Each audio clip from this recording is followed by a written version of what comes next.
મેલ infertility થવાનું main reason શું છે? મોસ્ટ કોમન ઇઝ ઓબેસિટી, વજન વધારે હોય.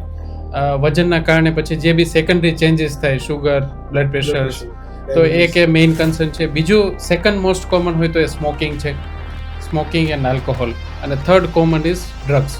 3 વસ્તુઓ છે, જેમ કે લાઇફસ્ટાઇલ મોડિફિકેશનમાં આ બધું અમે સમજાવતા હોય કે સ્ટ્રેસ પણ બહુ બધા લોકો લે છે. હા, એટલે ઇટ્સ લાઈક સેકન્ડરી પ્રોબ્લેમ કે ભાઈ જેને માની લો કોઈને ઓબેસિટી છે તો થોડું બ્લડ પ્રેશર આવ્યું તો ઓબ્વિયસલી સ્ટ્રેસ, એન્ઝાઇટી બધું આવવાનું જ છે. તો ઇટ્સ ઓલ લાઈક કોમ્પ્લેક્સ કે આજે બધા જ પ્રોબ્લેમોને ભેગા થઈને પછી એમાં ઇન્ફર્ટિલિટીમાં જવાબદાર હોય છે.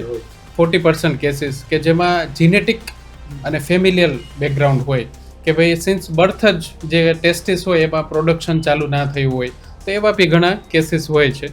એક ખાલી મેસેજ એ છે કે આપણે સોસાયટીમાં જોઈએ કે ભાઈ માની લો કોઈના મેરેજ થયા અને 3 વર્ષ પછી બાળક ના હોય તો આપણે ફિમેલને જ બ્લેમ કરીએ કે ટોક કરીએ કે ભાઈ આ જ પ્રોબ્લેમ છે, અથવા તો સ્ટ્રેસ આપીએ કે વોટેવર. પણ જો ચેક કરવામાં આવે તો ultimately it's a male problem.